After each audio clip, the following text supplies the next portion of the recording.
أعوذ بالله من الشيطان الرجيم. بسم الله الرحمن الرحيم. الحمد لله رب العالمين، والصلاة والسلام على أشرف الأنبياء والمرسلين وعلى آله وصحبه وسلم. وبعد، يقول المصطفى صلى الله عليه وسلم: ما اجتمع قوم في بيت من بيوت الله يتلون كتاب الله ويتدارسونه فيما بينهم إلا نزلت عليهم السكينة وغشيتهم الرحمة وحفتهم الملائكة وذكرهم الله في من عنده. Amesema Mtume sallallahu alaihi wasallam katika hadithi tuliyosema kwamba hakukutani watu katika nyumba miongoni mwa nyumba za Mwenyezi Mungu wanasoma kitabu cha Mwenyezi Mungu na wanafundishana baina yao, isipokuwa huwateremkia wao utulivu na huwafunika wao rehma za Allah subhanahu wa ta'ala, na malaika kuwazunguka na Mwenyezi Mungu kuwataja mbele ya malaika wake. Naomba Allah subhanahu wa ta'ala atupe yote haya aliyotuahidi kupitia hadithi hii, atupe utulivu na vile vile rehma zake zitufunike na malaika watulinde na atutaje mbele ya walioko mbele yake. Allahumma amin. Jana tulianza na mwendelezo wa Suratul Hajj aya ya 65 baada ya kuangalia ayat ambazo kwamba zinazungumzia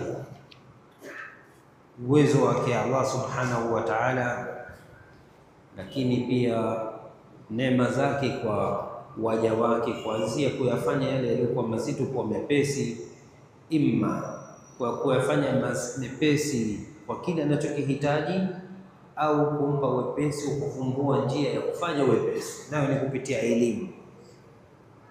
Allah subhanahu wa ta'ala baada ya aya hii ambapo kwamba mwanzo ameanza kwa kuwa ametudhalilishia vyote vya ardhini, akatufanya tuweze kuitumia bahari kwa kuweza kutembea juu yake na sasa hivi hata chini yake, lakini vile vile akatupa kama aina fulani ya takhwif, kutukhofisha kwamba hata haya maisha yenu kuwa yako yana amani kwa kuwepo kitu cha juu ambacho kwamba kina hofu ya kuanguka, yeye ndio anayekizuia.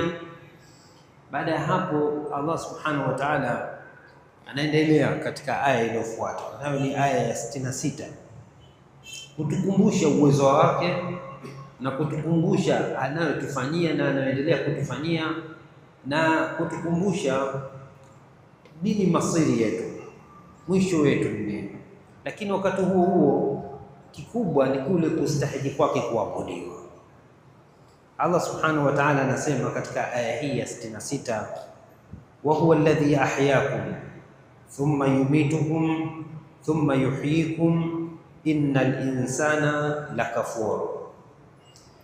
Aya hii imekuja kutoa ushahidi katika yale ambayo kwamba tunayaishi na ambayo kwamba bado hatujayaona, lakini hayo watu ambao kwamba hatujayaona yanatiliwa nguvu uwepo wake na uwezekano wake na yale ambayo kwamba tayari tunayaishi, bali kwa kudra yake Allah subhanahu wa ta'ala na uwezo wake mingine akayafanya yawe yaonekane wakati wa akhera, akayafanya yaonekane hapa duniani. Allah subhanahu wa ta'ala anasema wa huwa alladhi ahyaakum, yeye ndiye ambaye kwamba amekuhuisheni. Ihya hii alula ya kwanza, stage number 1 ni uwepo wetu, ambapo kwamba wa mwanzo ni wa baba yetu Adam alayhi salam na mama yetu Hawa.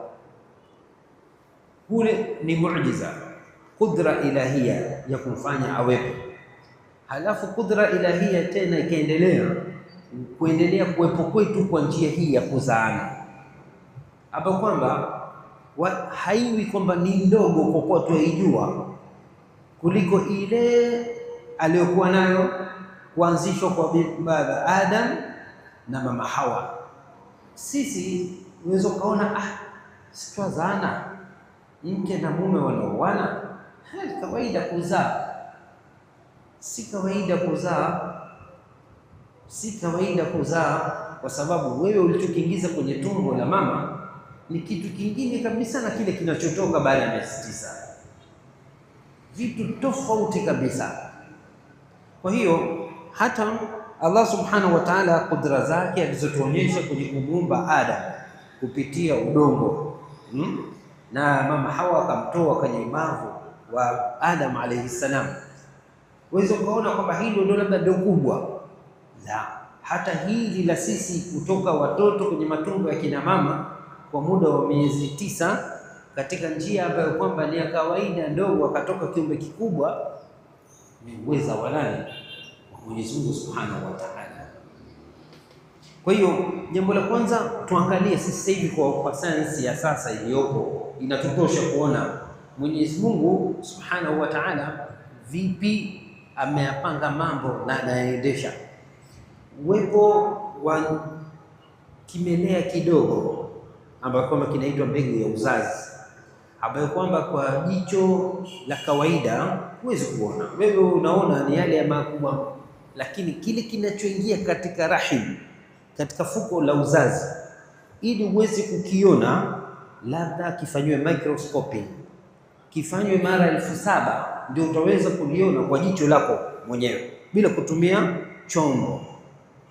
Halafu kile ndio kinaenda kikikutana na yai kutoka kwa upande wa mwanamke kuungana na kuzalisha kiumbe kipya.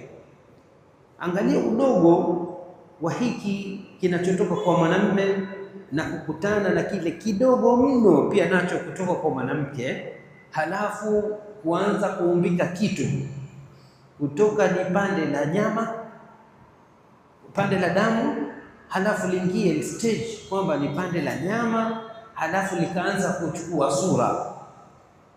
Halafu sasa ukiingia kwenye ulimwengu wa anatomy, yani kama vile wanadamu wanavyosoma tibu, huwa anasomeshwa mishipa hii, na sasa hivi alhamdulillah kwa mujibu wa nini wa teknolojia ilivyokwenda, unamuona mwanadamu vipi ameumbika kwa nyanja zake zote.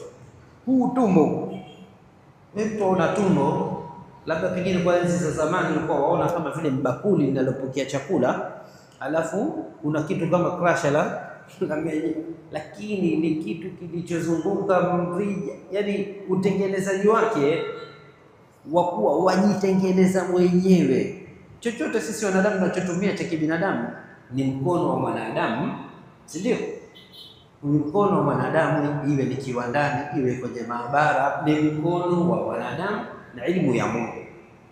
Lakini vilivyopo kwenye tumbo la mama vyajitengeneza vyenyewe kwa amri ya Mwenyezi Mungu Subhanahu wa Ta'ala.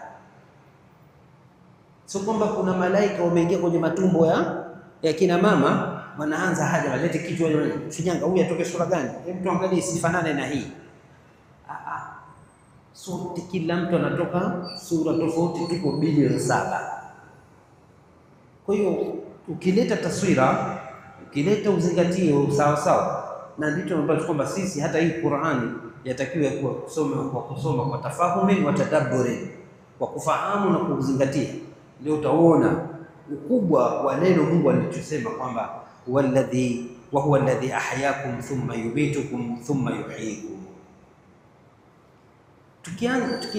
Tukiingia sana kwenye ilmu ya tibu, vipi mtoto, labda darasa itakuwa ndefu mno, inakutosha wewe mwenyewe kuona zile marahil, zile stages ambazo kwamba ameanza nazo huyu mtoto kwenye tumbo, kutoka pande la damu kwenda pande la nyama, halafu akaanza kuvishwa, kutengenezwa nini, mifupa ikatengenezwa nini, nyama, akatoka kiumbe, kikatoka vikaja vitu ambavyo kwamba hao madaktari wenyewe eneo kama la jicho tu, kuna mishipa hawaioni kama hawakuvaa lenzi zao, lakini hiko kimeua, kimetengenezwa.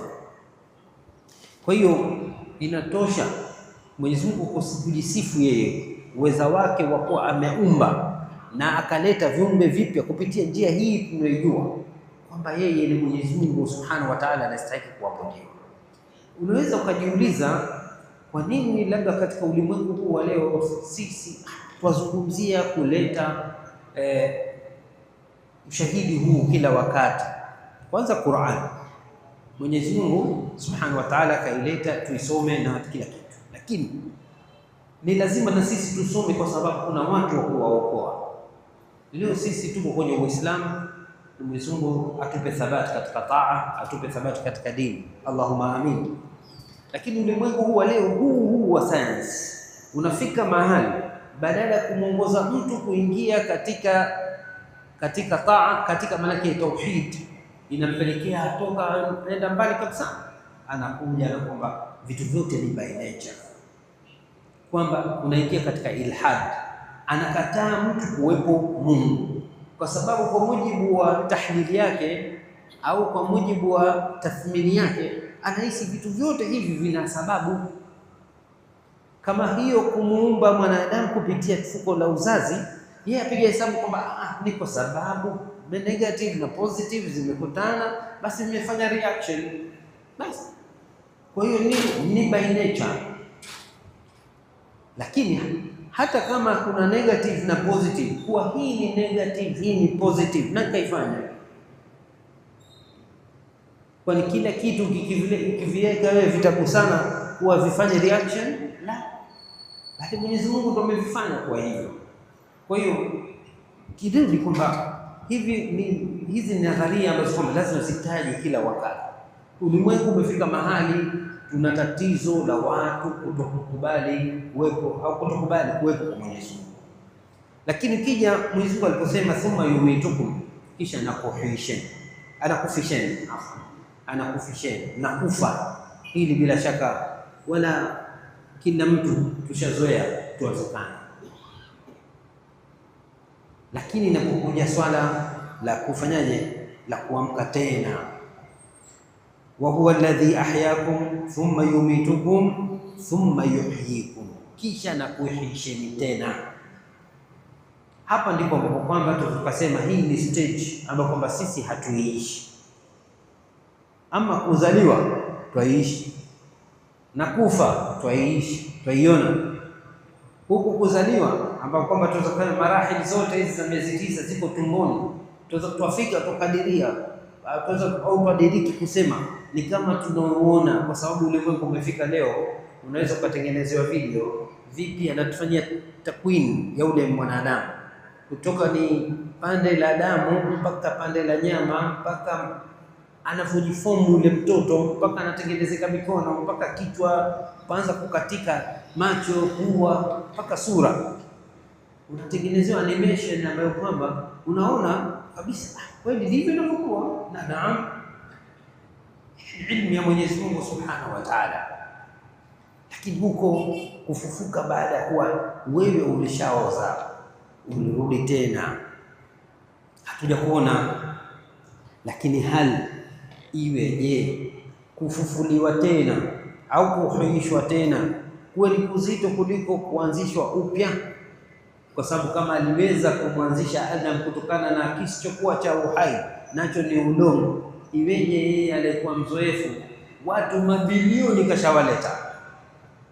Sasa hivi tuko bilioni 7 tangu miaka ya Adam mwenyewe mpaka leo, mpaka atakapokwisha huu ulimwengu, ni bilioni ngapi ya watu ambao kwamba wamewaleta hao? Ashindwe kuwarudisha tena? La. Lakini pamoja na hayo, ziko maeneo maalum Mwenyezi Mungu Subhanahu wa Ta'ala kwa hikma yake ametaka kuonyesha hawa wanadamu hapa duniani nini kinaweza kufanyika akhera. Kama aya maarufu ya surati al-Baqara, baada ya kutoka yule mtu aliyemhoji Nabii Allah Ibrahim kuhusu Mola wake, akataja Mwenyezi Mungu, au kalladhi marra ala qaryatin wa hiya khawiyatun ala urushiha, kama inavyosema maulama wengi kwamba pale ni Uzair.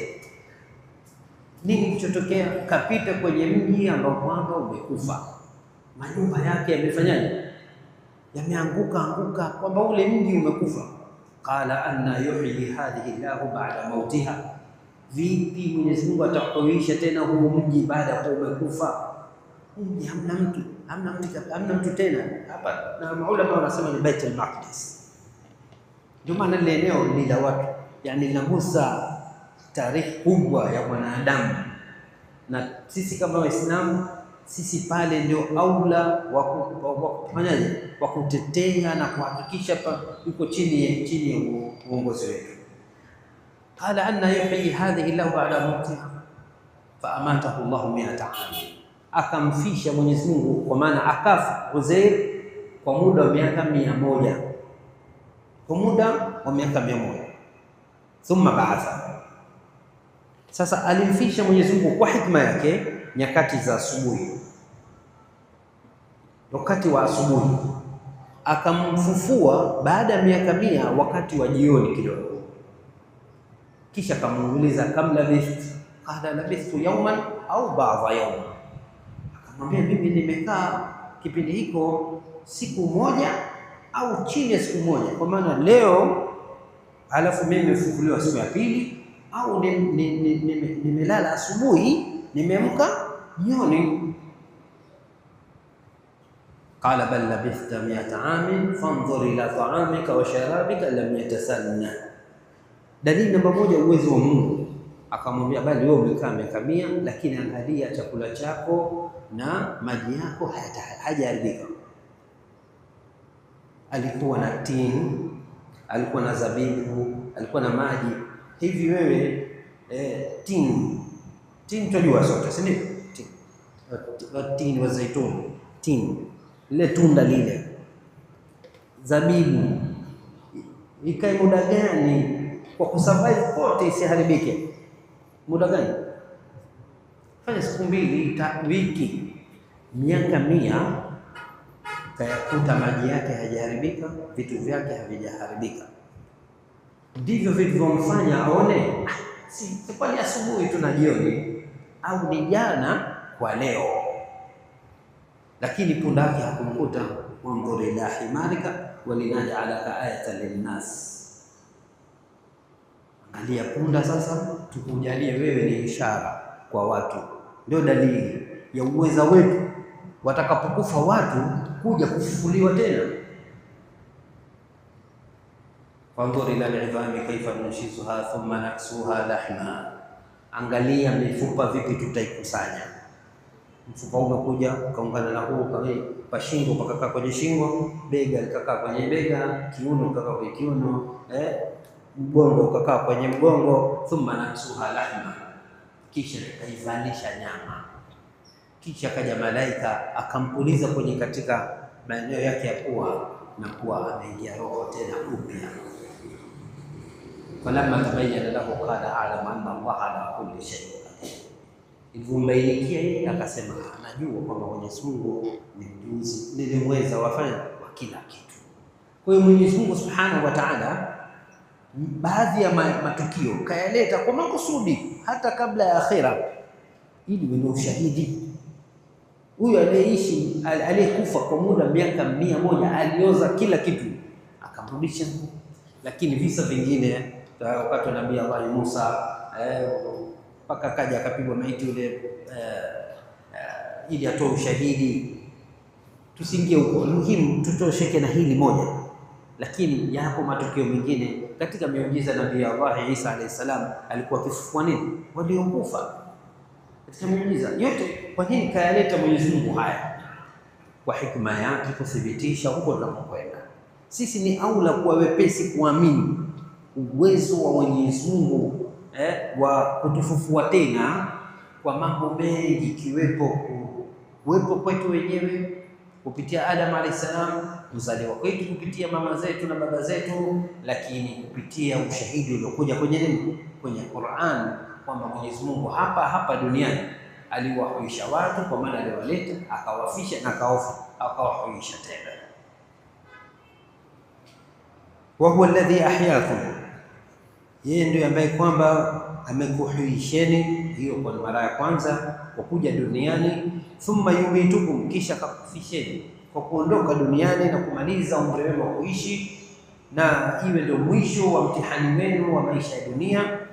Thumma yuhyikum, kisha atakuhuisheni tena, atakufufueni kwa ajili ya kuwafanyia hisabu, kisha akulipeni malipo ya hisabu yenu.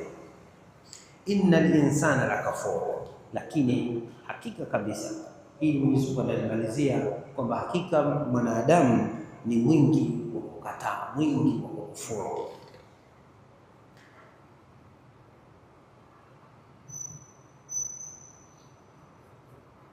Hapa Allah subhanahu wa ta'ala aliposema innal insana lakafur, kwa binadamu, hakika mwanadamu ni mwingi wa kukataa, bila shaka ni ile athari kwamba Mwenyezi Mungu Subhanahu wa Ta'ala pamoja na kuleta dalili zote, lakini bado kwa wakati ule, hasa wakati wa mwanzo wa da'wa, mtume alipokuwa anakichallenge, anakipata kutoka kwa watu wake, ilikuwa ni ukaidi na kukataa, ambapo kwamba kwa wakati ule kwa aliyepewa kuleta hiyo risala ambayo kwamba ni Muhammad, na aina ya risala iliyoletwa, kulikuwa hakuna nafasi kwa mwenye akili iliyotulia kukataa.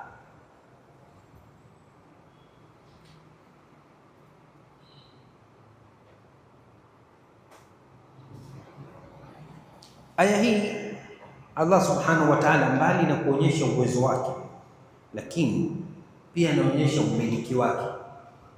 Kumbe yeye ndio katumba, yeye ndio anayetufisha, yeye ndio atakayetufufua tena.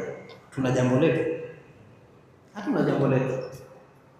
Wewe tutakavyokuwa kwamba kama binadamu ni maumbile tu, baada ya kuwa umeoa watamani kuwa na familia, dhuria, kizazi, na pale unapokuwa wewe yule mtoto umepata, waona wako yule Mungu kamleta awe chini ya usimamizi wako, basi ni kiumbe chake, kina haki zake, kakulazimisha wewe ukimfanyia, na siku ya Kiyama usipomfanyia, kwa maana ukumpa malezi mazuri, tangu kumchagulia mama mzuri, ukumlea vizuri, ukumpa jina zuri, ukumpa elimu, siku ya Kiyama utakuwa na majukumu mbele ya Mungu.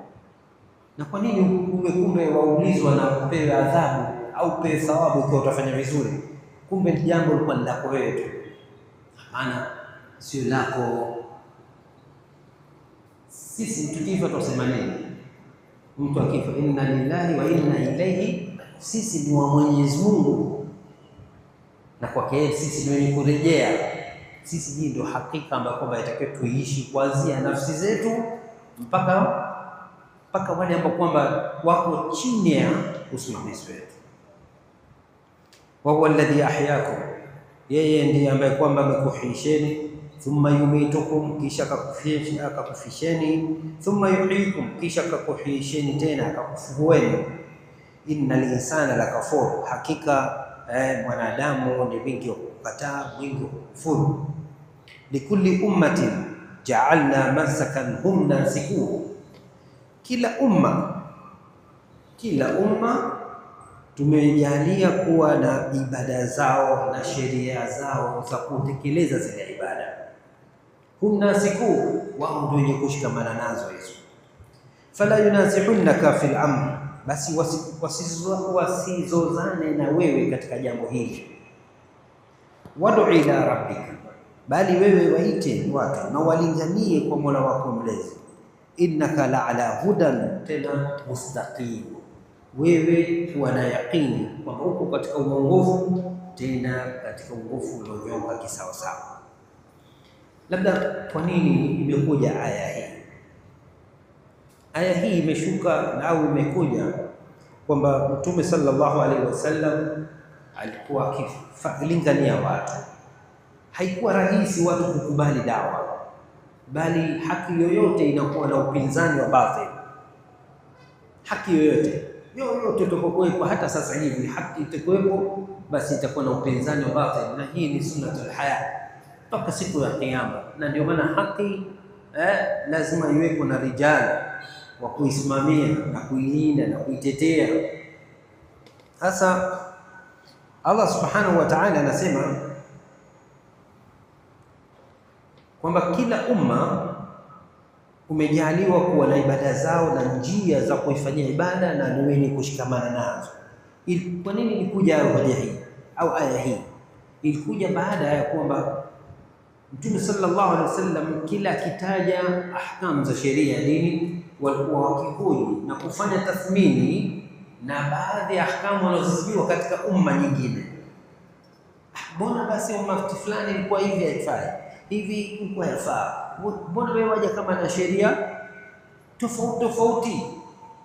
Bani Israeli tu kupitia Nabii Musa, Nabii Isa, Nabii nani walikuwa na hivi, mbona wewe waje na hivi? Mbona havifanani? Sisi tumeelewana. Kwa hiyo kuna wengine walikuwa na ile aina fulani kama ya ukaidi hivi, ya kama kejeli au hoja ambazo kwamba si za msingi. Mfano walikuwa wakimwambia, nyinyi mnachokichinja chini nyinyi wenyewe mwasema ni halali kuliwa, lakini kile ambacho umekufa, kile kimekufa ni Mungu kakichinja mwenyewe, vipi hakiwi halali? Wanahesabu ile kwamba yule tolewa roho na Mungu mwenyewe aliyemuumba, haramu kwenu kula, lakini yule mtu wa roho mwenyewe kwa kisu, vipi yawa halali? Simeelewa hoja yao. Kwa hiyo katika sehemu ya challenge alikuwa akizipata Mtume sallallahu alaihi wasallam, kwa sababu wakati wake Mayahudi walikuwepo, na Manasara pia walikuwepo, na watu walikuwa wakija wakisikiza wanaomba challenge.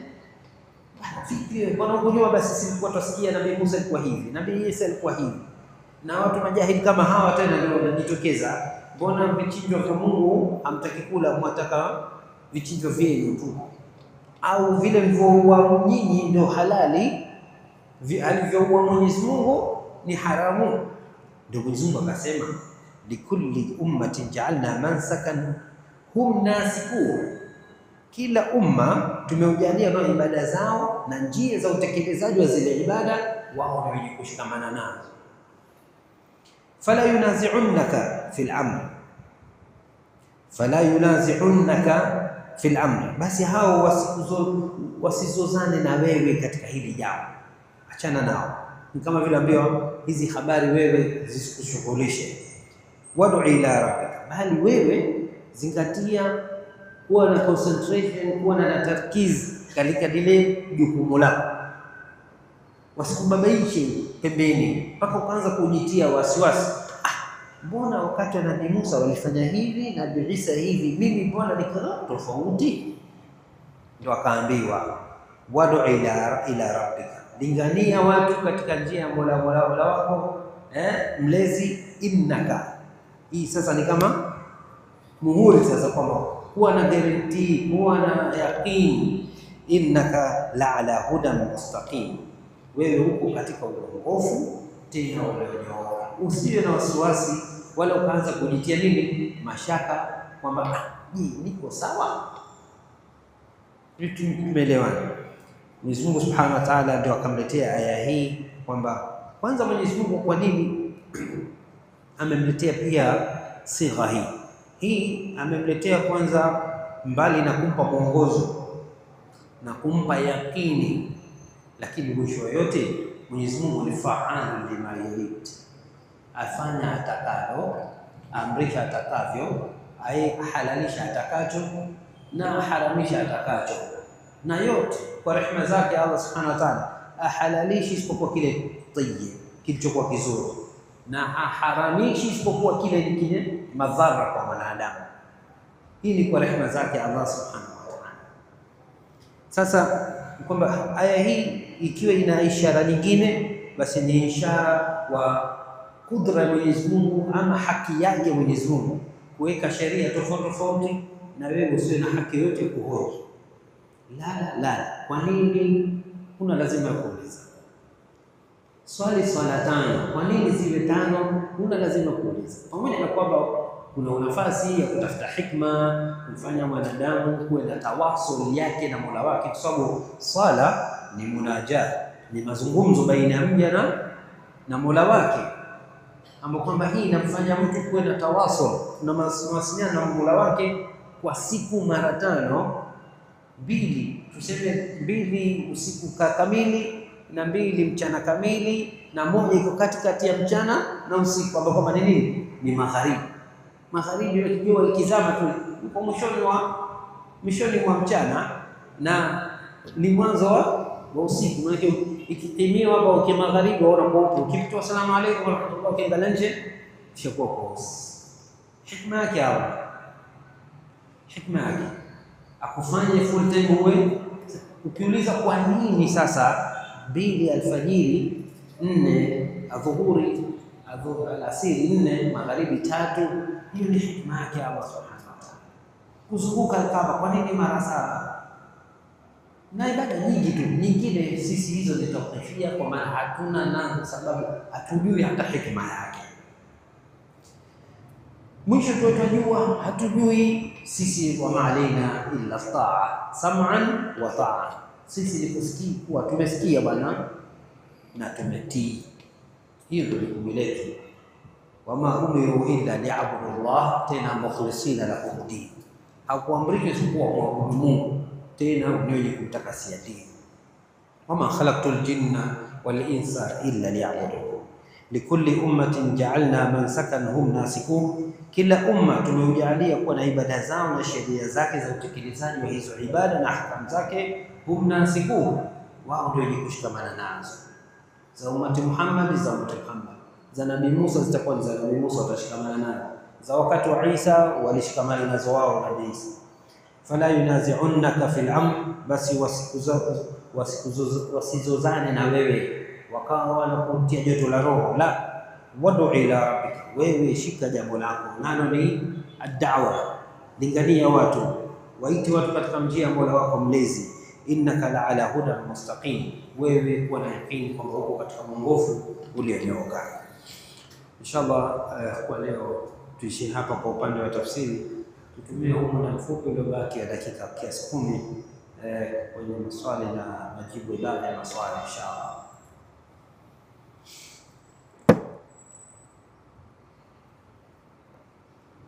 Kwa upande wa fatawa za Samahat Sheikh,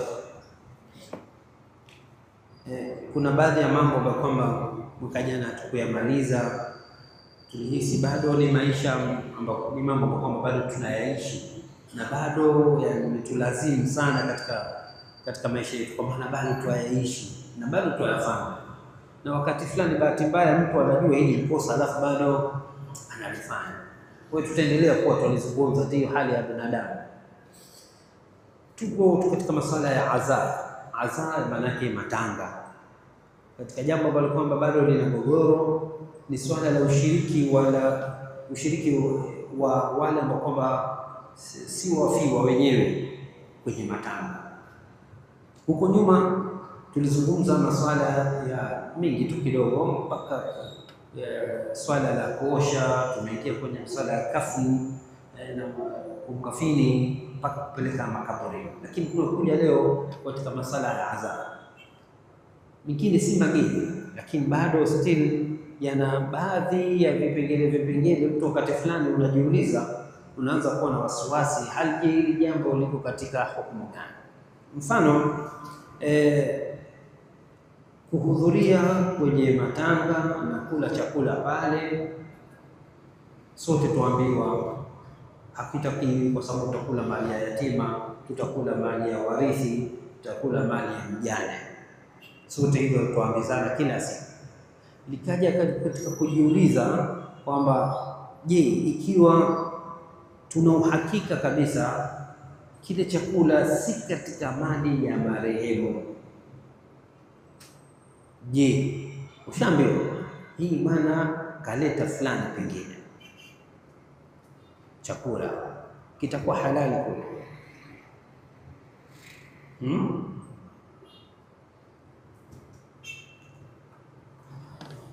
je, tutabaki katika kukatazo lile bado tumekula chakula cha matangani?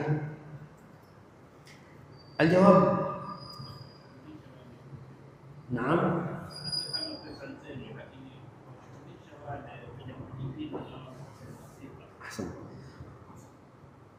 Bali na kuwa hatuli chakula chao wale, lakini bado still kuwa wana ugeni nyumbani, hao wafiwa bado watashughulika, hao wageni watashughulika. Lakini mwisho wa yote bado ni kama vile kuitengenezea kama aina fulani njia ya kuendelea hii bid'a ya watu wasiofiwa. Hapa naomba nizungumze watu ambao kwamba hawahusiki na ule msiba. Ninachozungumza hapa kula matangani kwa wale ambao kwamba hawahusiki na msiba. Ukijiona mimi hapa sipewi pole na huu msiba, wewe haupo, wewe mwenyewe unatoa pole, japo kuna aliyekuwa karibu na wewe zaidi, kuna aliyekuwa karibu mubashir naye, kuna yule ambaye mfiwa karibu zaidi, maana mtu babake. Hata huyo ami yako, mtoto wa ami yako akija atakupa pole, lakini bado yeye ni mfiwa vile vile. Akikutana na mbali anaambiwa pole, au sio? Lakini mtu ambaye kwamba yeye ni kwenye daira ya familia, hana connection kuanzia ya kuzaliwa wa damu, ya ujombani, hata ukweni haupo, kwa sababu shoti kama hata ukweni wewe, yule mke babake ni babako, mamake ni mama yako, kaka yake ni ndugu yako vile vile, haiko shemeji, lakini mwisho yote ni kakako, bado wahusika. Lakini ifike mahali kwamba kila kiunganisha mimi dokti, mbona sifiki pale, hapo huyo ndio anayozungumzwa, usiende. Kwa hiyo ikiwa hata hiki chakula kimetengenezwa mbali na mali ya marehemu, basi watakostahiki kula ni wale ambao kwamba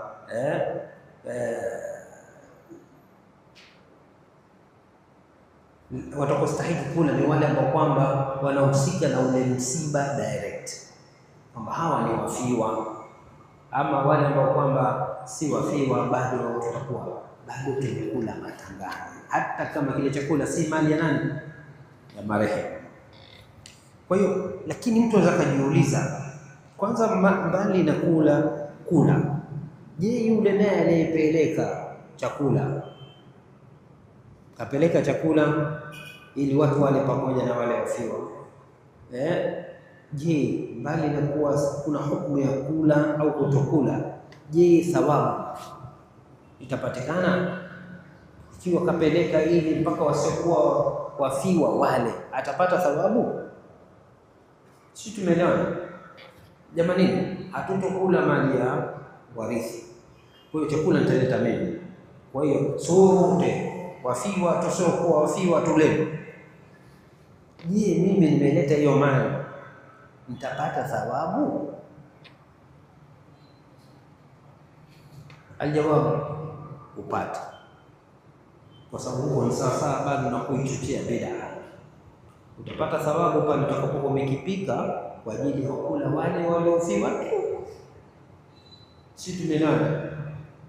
Kwa hiyo jamani, maana tuwe pesi kujichakatua wenyewe, kujijua mimi hapa bwana nahusika direct kuingia katika kwamba nini katika waliofiwa kwenye family, au mimi hapa bwana siingii. Wewe mwenyewe kuwa mwepesi, kujiweka mbali. Hata ukiambiwa tofauti baba na tazama, maana sasa hivi pia hiyo ada ipo, tofauti kwa pamoja waalikwa. Sasa yani hiki kitu ni kitu hata kwa wazee, kwa watu mada kina sheria maalum, na tunataka kuondoa bid'a ambayo kwamba imekita mzizi. Tuamweni kubadilika na tusione tabu. Kuna baadhi ya maeneo wanazifuata hizo sheria. Kuna siku moja tulitoka hapa, watu walikwenda kutoa adhabu. Bahati mbaya kwamba maiti kazikwa saa 4, wao wamefika saa 6. Basi ile sehemu ya kilio wamebaki watu watatu pokea wale waliokuja. Baada hapo hamna mtu yote, adhuhuri kila mtu kwenda kula kwake. Wamekutana tena alasiri, mara wakutana magharibi, wamemaliza dua, habari imeisha. Msiba mwepesi. Kwa hiyo hii ndio nini hikma, kwamba hiki kilio isiwe ni mzigo, iwe ni janga. Kafiliwa mtu mara 2, so kupokea ugeni na huduma zao pia ni shughuli. Swali la pili ambalo kwamba tuko nalo hapa labda ikija kwamba labda wale watu wamechangia ile chakula, hakutoa mtu mmoja, je, nalo inakuwaje? Mathalan wewe husiki na msiba, lakini ulitoa mchango wa msiba. Je, wewe kwenda kula pale bado pana nafasi kwamba kwa kuwa ulichangia ukaenda ukala, ama hana nafasi? Bado iko pale pale. Kama tulikujua asiyefiwa akalitoa chakula chote na bado ukawa hatuna nafasi ya kwenda kula, ni baada ya aula kwako wewe pia hata vile vile ukitoa fedha yako, maadamu wewe sio mwenye msiba uliofiliwa, bado tuko katika kukinga kuendelezwa kwa bid'a, yatakiwa tusihudhurie. Kama wewe utawasaidia wale kupata kile chakula, wasipate ghamu na ghamu ya kutafuta chakula kwa kuchangia wao chakula chao, hiyo kheri, lakini si kuendelea kuwepo pale na wewe kushiriki kula. Swali jingine, somo muda umekwisha. Kuna baadhi ya maeneo kuna ada kwamba mtu akifariki, kwa upande wa kina mama wanakaa kiasi mpaka siku 7, hajitii manukato, kuoga pia kama haugi na sabuni, haushinyele, hafanyiki mpaka siku 7 zipite. Sasa nini hukumu ya hili jambo? Bila shaka tunajua kwamba katika masuala ya kufiliwa kuna hasa kwa upande wa mwanamke anapokaa idda, pana bid'a nyingi mno, mambo mengi mno yameingizwa, na mbaya zaidi kufika mahali wakawa wameharamisha hasa, na huku sasa ndio kuharibikiwa zaidi, kwa sababu kufika mahali kuhalalisha kilichokuwa cha haramu au kuharamisha kilichokuwa cha halali, huko ni kosa kubwa katika Uislamu. Hiyo si kazi yako, hiyo ni kazi ya Mungu tu. Kwa hiyo wanafika mahali katika hizi ada walizozipata hawa kina mama katika ukaaji wa eda na kupokea hivi vifo, wamefika mahali mpaka wanaharamisha. Wakati mume yupo ni wakati hasasi zaidi, maana yake hisia zaidi, sensitive zaidi, kuwa wewe ulindwe na shari yoyote ya kuvamiwa, kuharibiwa heshima zako. Pale atapokea mtu, atasalimiana naye, atajuliana hali, pengine atakaa naye kwenye sebule moja na mume wake, na yeyote atampokea. Lakini akifa ule mume ambapo pale sasa atafanywa nini? Yuko nje isma, pale ndo akataa kila mtu. Yafika mahali mpaka mwanamke mwenye mimba asije akaingia akawa ule mtoto liko tumboni ana mtoto wa kiume. Wapi?